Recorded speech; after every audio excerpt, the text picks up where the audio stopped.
Today I'll be telling you about discoveries from, okay, I'll go big, the mother of all GWASs, the largest GWAS today with more than 5 million people. So just before that, just to introduce myself, my name is Loic Yengo.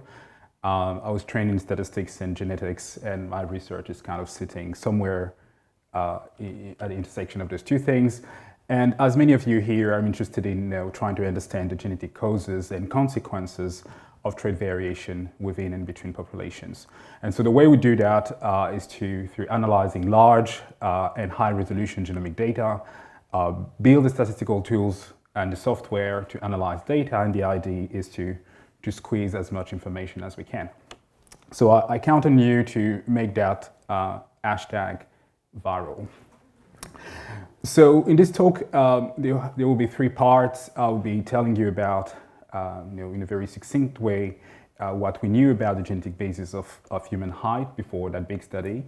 I will mostly focus on what we've discovered in this study, and finally just one slide to tell you where we're going next. But some of you may be wondering, why would you study the genetics of human height in the first place? And here are just a few examples of why you may want to do that. So height is just one of those traits that is the classic trait that pops up in early papers, foundational papers of quantitative genetics, and it's often used as a model trait for developing methodologies. And so I'll come back to that paper in a minute, but this is just an example of using height as a model trait for developing statistical methodologies that are subsequently applicable across all diseases you might be interested in.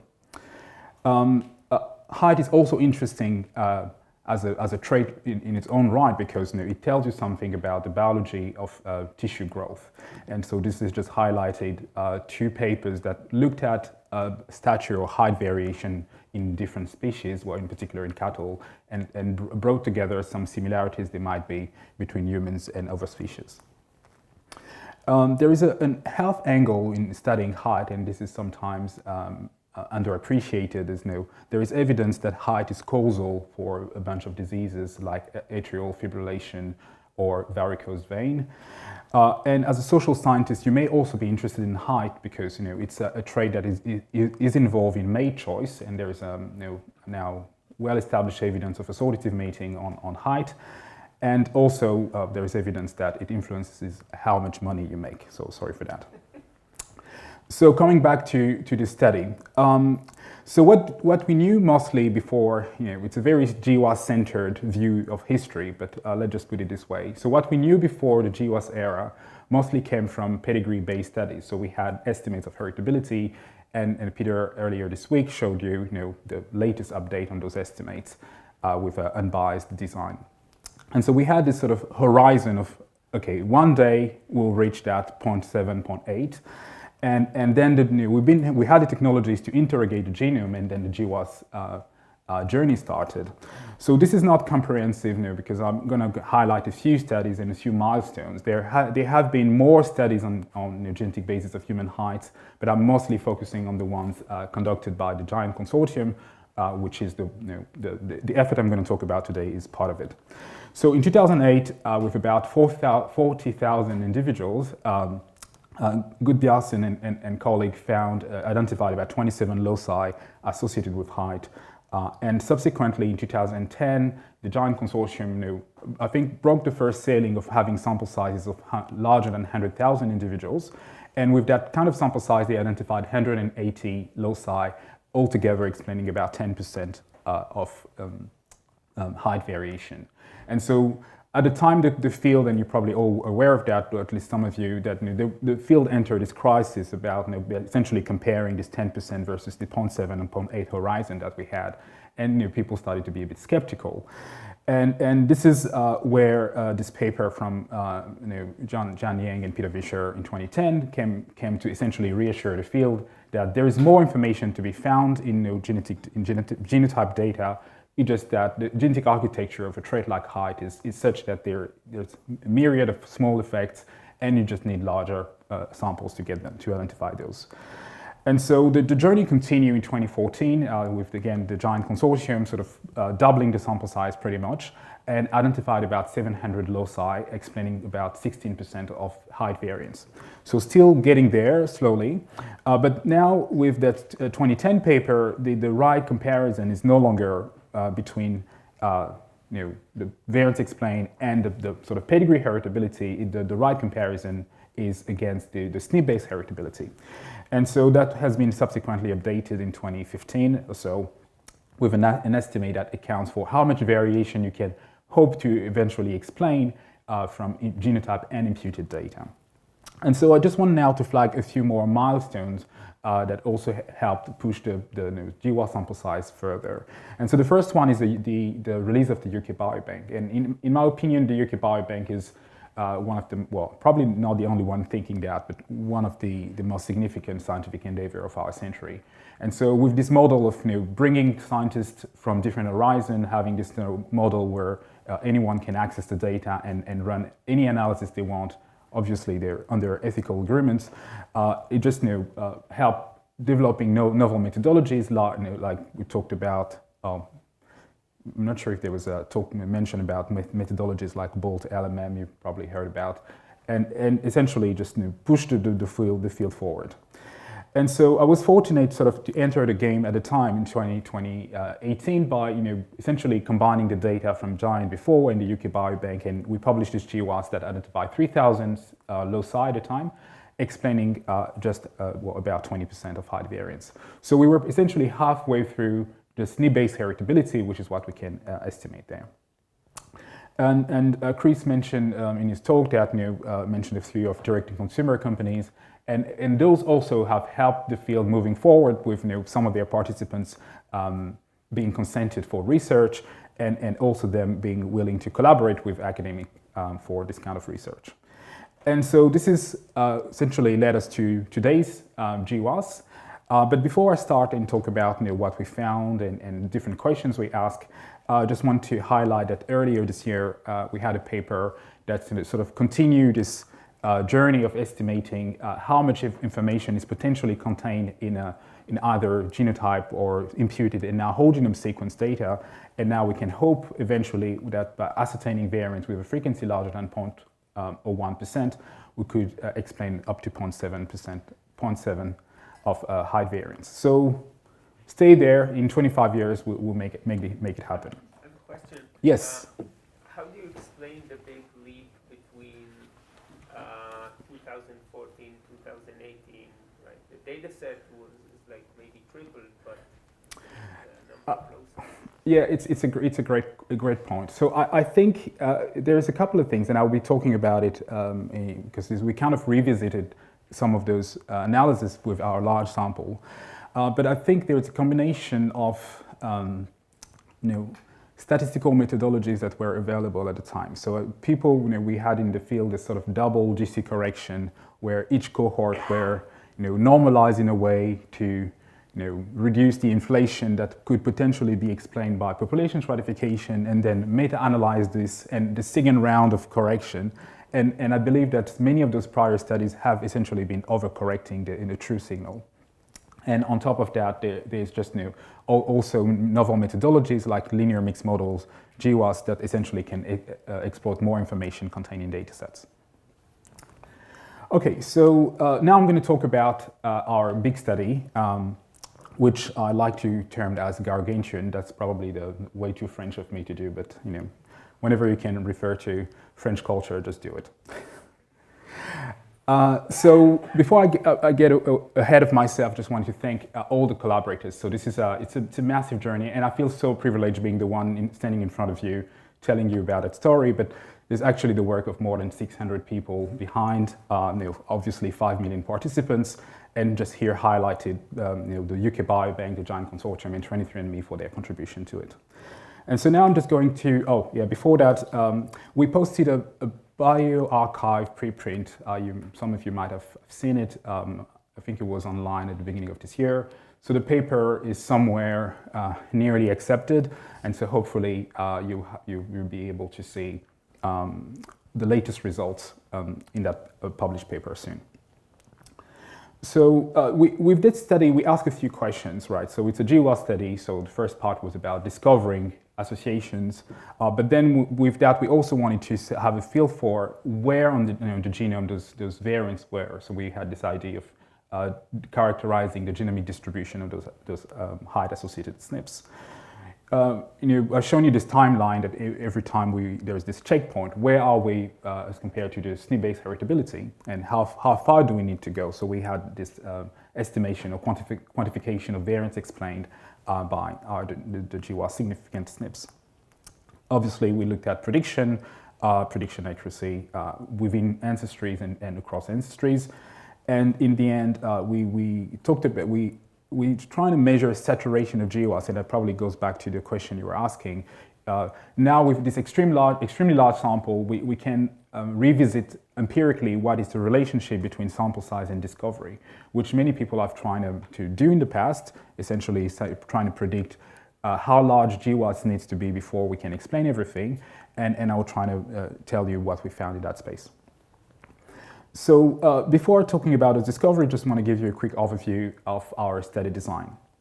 So it's a large sample with 5 million participants, but beyond the sample size, I just want to highlight also the innovation, at least we pushed in that study, to increase representation. So we still have an overrepresentation of European ancestries, as many GWASs out there, but there is a big push to have about 25% of our sample with non-European ancestries. And so this is highlighted here. So we had about 8.7% participants with East Asian ancestries, about 8.4% participants from Hispanic ethnicities, and 5% or so African and African Americans. And our smallest sample, and you probably see that may attract your eye in some of the following follow-up slides, our smallest sample is the South Asian sample with just under 80,000.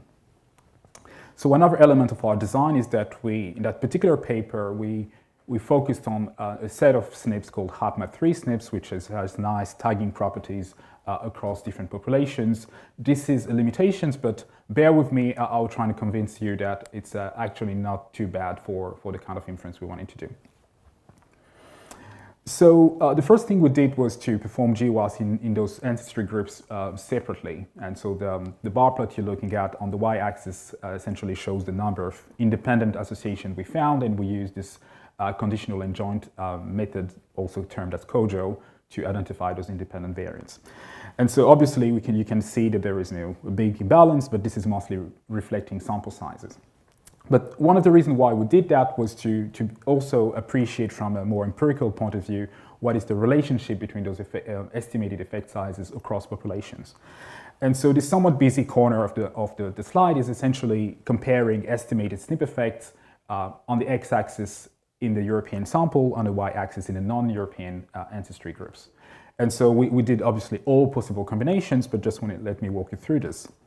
So each of the dots represent a SNP that is found, for example, if we focus on those 69 here. So these are 69 variants identified on a South Asian sample.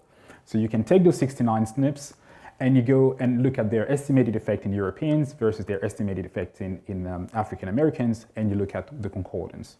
And so we did this kind of analysis, and these are essentially reflecting the different colors.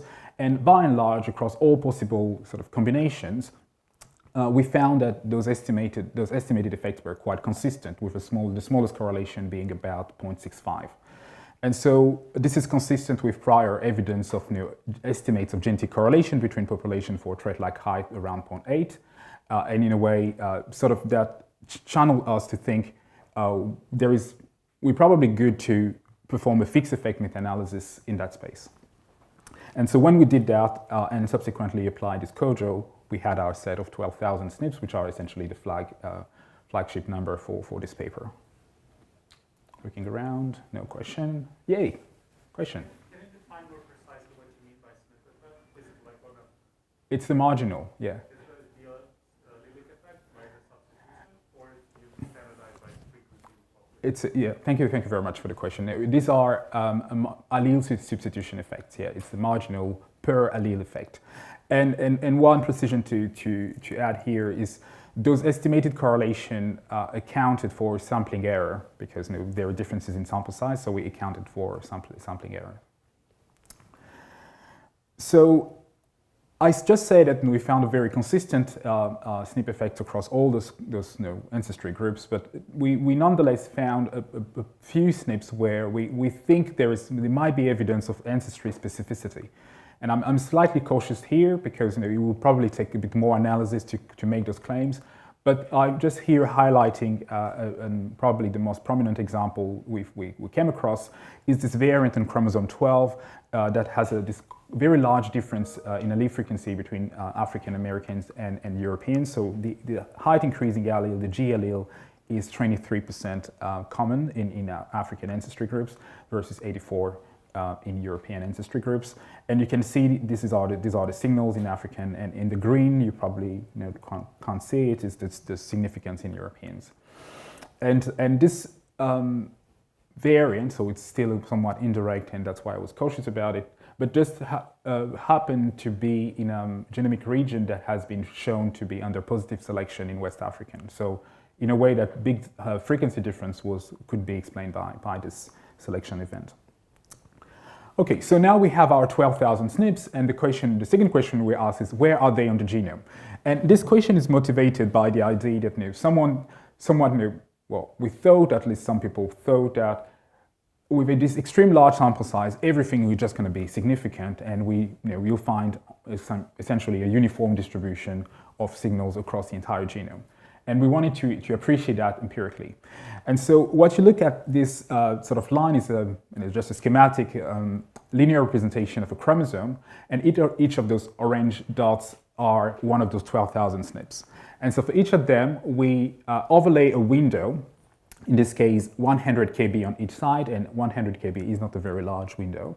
And we ask, what are the other, so for each SNP we ask, what are the other independently associated SNPs that share the location with you? And so typically here, this one is sharing its location with, no other SNP, so it gets a score of 0. And this one here shares its location with another SNP, and it gets a score of 1. And so we essentially generalize that to all those 12,000 SNPs and build this plot. So on the y-axis we have this density score measure, and on the x-axis you have essentially just grouped by chromosome those 12,000 SNPs. And so the first thing we can appreciate is that there is no uniform distribution of the genome-wide associated SNPs. Sorry for that. So we have an average 2, the mean or median was about 2, so meaning that on average each SNP will share its location with 2 other SNPs. And we identified this very high density region, in particular on chromosome 15 near a gene called ACAN.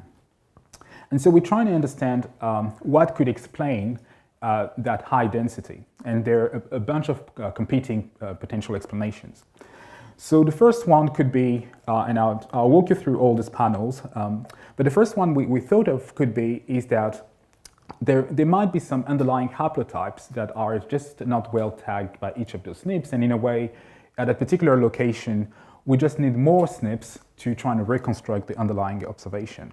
So we performed this haplotypic analysis in the UK Biobank and analyzed about 14,000 haplotypes and tested for association with the hope that if that's the case, we would identify maybe a single haplotype with a large effect in that region. And so what we found here, this panel A is just looking at the distribution of effect sizes of those haplotypes. The QQ plot is just looking at the p-value association for each of those 14 haplotypes. And we don't clearly see just that there is a single one standing out with a large effect there. And if you look at the actual variance explained by each of those haplotypes, the largest one was fairly small. It was 0.006%, so not large. So here we don't have any evidence that there is some sort of underlying haplotype at a particular 200 kb, so 100 each side, kb region with a large effect. So we also thought, okay, so it's maybe that the haplotype it could be because it could be a rare variance with some extremely large effect. So I know this was postulated before and somewhat disproved in many ways, but we wanted to have an appreciation of what this kind of structure could lead in terms of density. So we performed a simulation with a rare variant with a variance explained between 0.5%, 1%, 2%, or up to 5%, so a single rare variant in the locus. And then we perform analysis with common variants, HapMap3 SNPs, COJO, and looked at the density we found in there. And so what this plot is showing here is that, yeah, if there is a single rare variant with a large effect, that can manifest into high density. But the kind of density we observe, even in the extreme case where we had one single variant explaining 5%, they never got up to, it is somewhere there, they never got up to 20. The largest density, and that was the tail of the distribution in that simulation, was just about 10.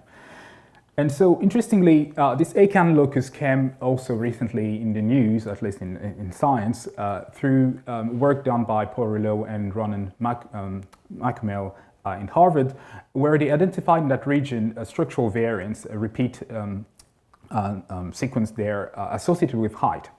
And so we teamed with them, and the idea was to try to test whether, again, this density could be explained by multiple SNPs trying to capture this tandem repeat in the region. And so the panel here is just looking at how much variation is explained by this repeat in different populations, but the most important is here. So we essentially performed a bunch of conditional analysis, and the question is to say, once you condition on that repeat, do you still have all the 25 variants we had in the region significant? Do they still explain variation on top? And the answer is yes. So just to wrap it up, we observed this high density, and the conclusion there is it's a combination of things. It's probably a bit of tagging of structural variants, maybe some rare variants we haven't captured, but most importantly, it's just polygenicity. It's likely that there's a lot of causal variants in the region, but we'll see once we can identify those causal variants and confirm. And so the other thing we ask is, okay, we have this high density and height. There's prior evidence of certain genes harboring mutations that are associated with extreme forms, extreme stature, either short or tall stature. And we wanted to see what was the enrichment of those variants with high density near one of those genes. Yes, sure.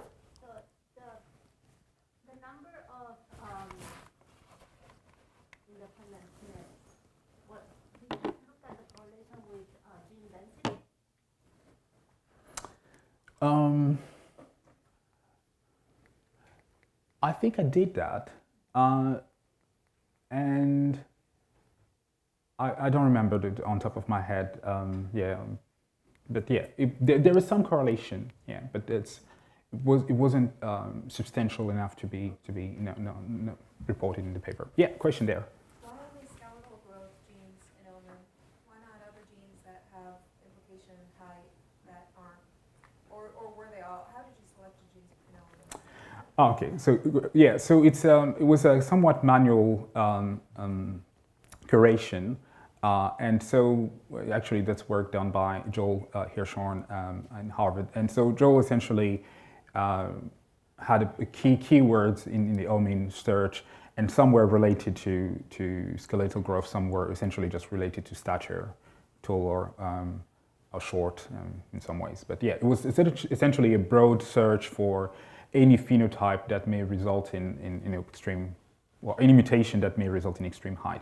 And which means actually, that's a great point. It means that those set of genes might not be height related directly. They just have to have this phenotype. And so just to speed up a little bit, so what we see here, so this is looking at the a measure of enrichment of variants with a density of at least 1 near one of those genes. And we found an enrichment of about 2.5, and this is here just the simulated null distribution where we match the gene with control genes with similar length as those OMIM genes. And the right-hand side is, instead of just looking at the enrichment with do you have a density larger than 1 or versus 0, is actually trying to look at do you have a density of 1, of 2, or 3, and we clearly see a monotonic relationship. So higher density seems to be enriched nearby those genes. So now we ask, okay, we have those 12,000 gene variants. How much variation do we explain in height, right? Essentially, how far are we from the SNP-based heritability? So apologies for this first big block, but just focus on the left panel A for now. So we performed this stratified SNP-based heritability analysis and we started by stratifying the genome in 2 parts. So either just the 12,000 SNPs versus 1.1 million remaining SNPs, And so each panel is looking at different ancestry, but again, let's just focus on the panel A for now. And so when we did that, we had an estimate of around 40%. So those 12,000 SNPs alone explain about 40% of height variance.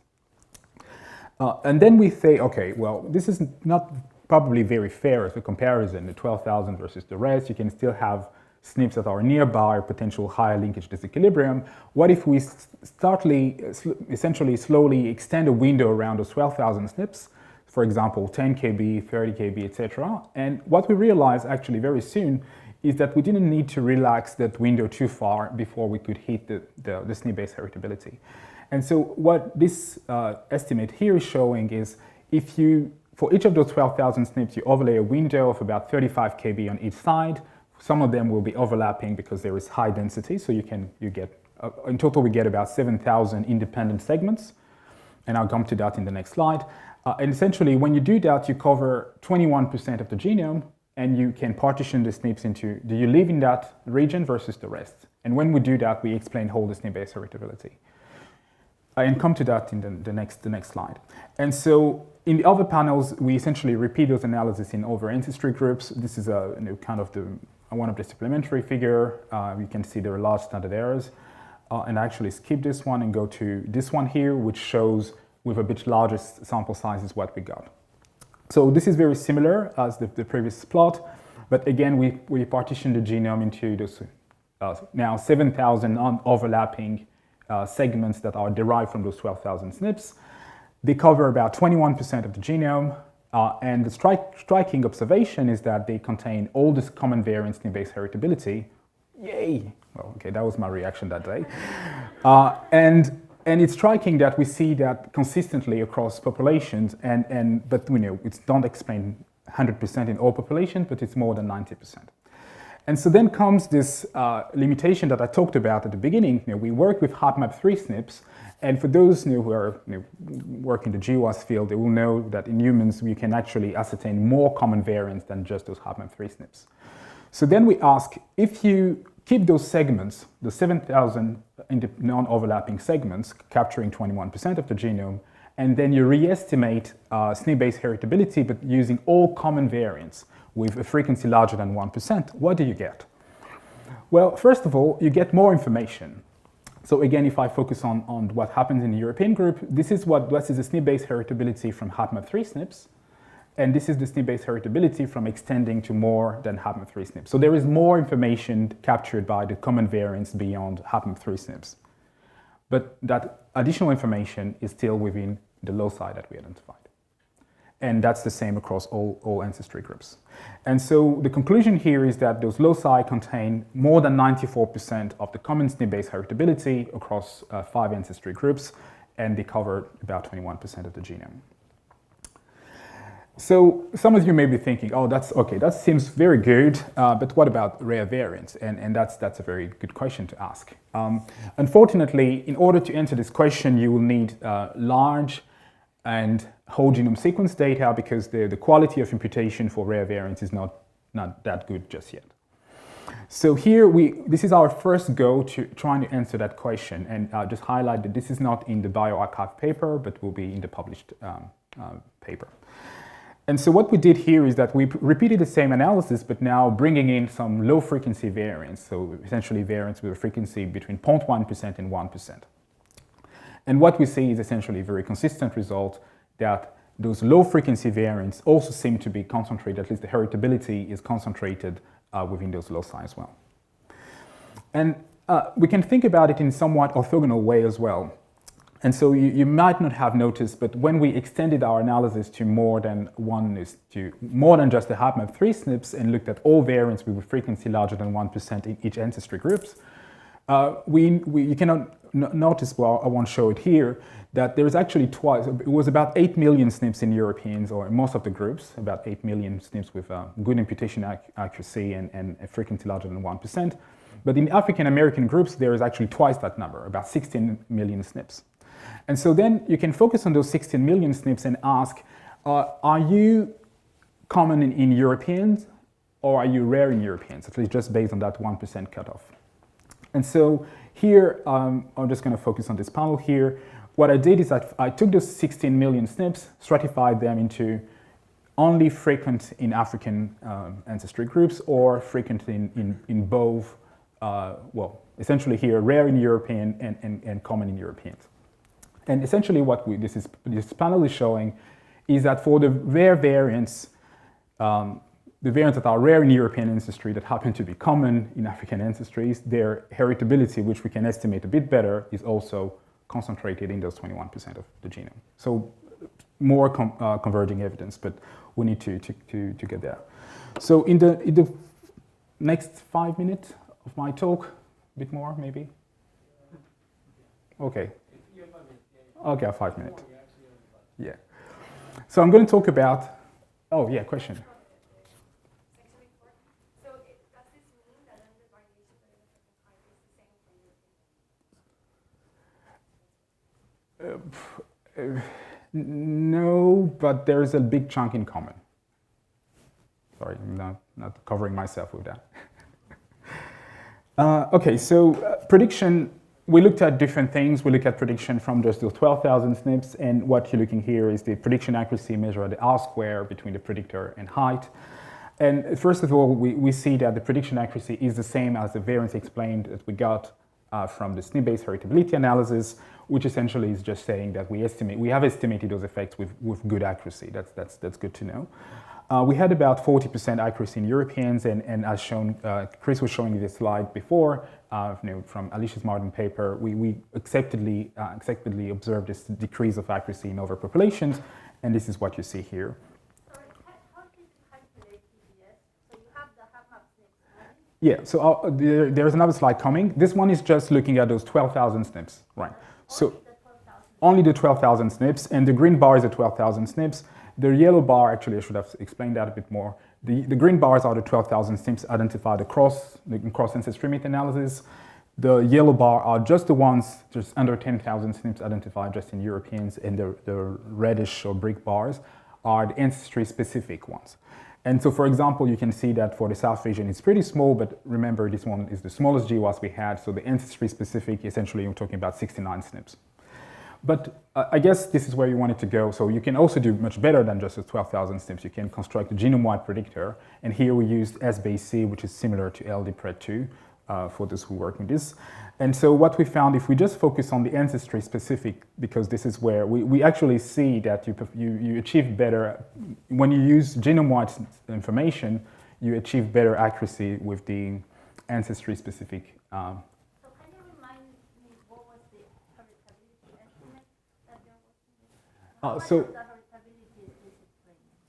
Yeah, so the heritability here for at least in European ancestry is about 0.5, yeah. 0.5. Yeah. So we have a big chunk of it, yeah, with prediction.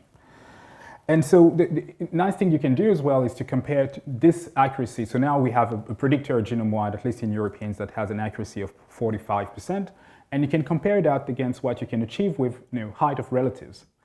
And so I'm just going to highlight the comparison with the average height of your parents, and here it's fantastic that we can now explain as much, if not slightly better, than the average height of your parents. And obviously those two sources of information are not mutually exclusive, they're actually complementary, because with the PGS, the polygenic score, you can explain variation within a family. So if you combine those two sources of information, you can get a polygenic predictor that has your own polygenic score and say the average height of your parents and get an accuracy of 55%, which is larger than the SNP-based heritability. So I don't have much time to cover the saturation, so I'll go very quickly.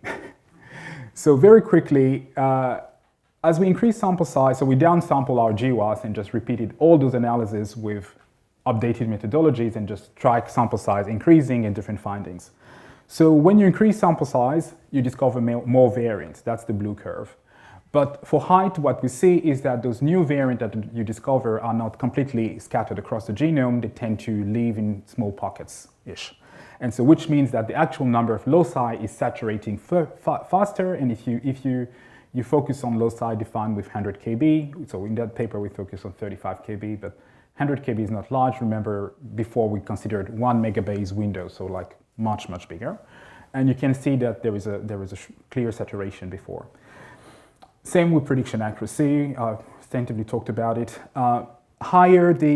Beyond the variance, you can think about, one of the applications of GWAS is trying to pinpoint where to look in terms of interesting functional annotations or pathways. What we see here is you don't need large sample size essentially to pinpoint, estimate your enrichment in functional annotation. So if you contrast the enrichment or some sort of Z-score of enrichment in our 5 million study versus a bunch of iterative downsample analysis, you essentially see the same patterns. So in terms of prioritizing what are the important annotations, you don't need that large sample. And it's the same with pathways. So again, very busy slide, apologies for that. But here we use two methods for pathway prioritization, depict and magma. We group thousands of pathways into clusters, so each column is a cluster of pathways. And the message here is that we see saturation in terms of your ability to prioritize pathways early on. So with sample size of 200,000 to 300,000, you essentially pick up the broad pathways and you don't need 5 million to do that. So in summary, in this GWAS, we identified 12,000 SNPs. Question there? Yeah, does that conclusion depend on the ancestry distribution? So did you just sample proportionally to what you had, and if you sampled in a more uniform way across different ancestry, would you see the saturation earlier or later? That's a good question. Yeah, I think, well, we had this additional analysis where we looked at consistency of pathways, prioritization across ancestry groups with matched sample sizes, and we do find similar patterns. So I don't think the ancestry composition will be that important. So 12,000 SNPs covering about 7,000 loci, non-overlapping 21% of the genome, and we capture more than 90% of heritability across all ancestry groups we analyzed. We have this amazing prediction accuracy that's slightly larger than your parental average, and we can obviously combine those two things and have an accuracy of 55%. And we have rich saturations in many sort of, for a bunch of discovery endpoints we may be using for GWASs. And where we're going now is to poor X chromosome. We often forget about him, so it, her, them, X chromosome. We're going there now. Beyond HapMap3 SNPs, but mostly for fan mapping, because we have so much power now that we can try to dissect this information. We really want to address this thing about rare variants. Those 21%, do they also contain the rare variants heritability? And that's critical for any GWAS we may think about in the future. Obviously integrate more omics to get an idea of the biology and do some PHEWAS. And sorry I was too long, and just thank you again for your attention.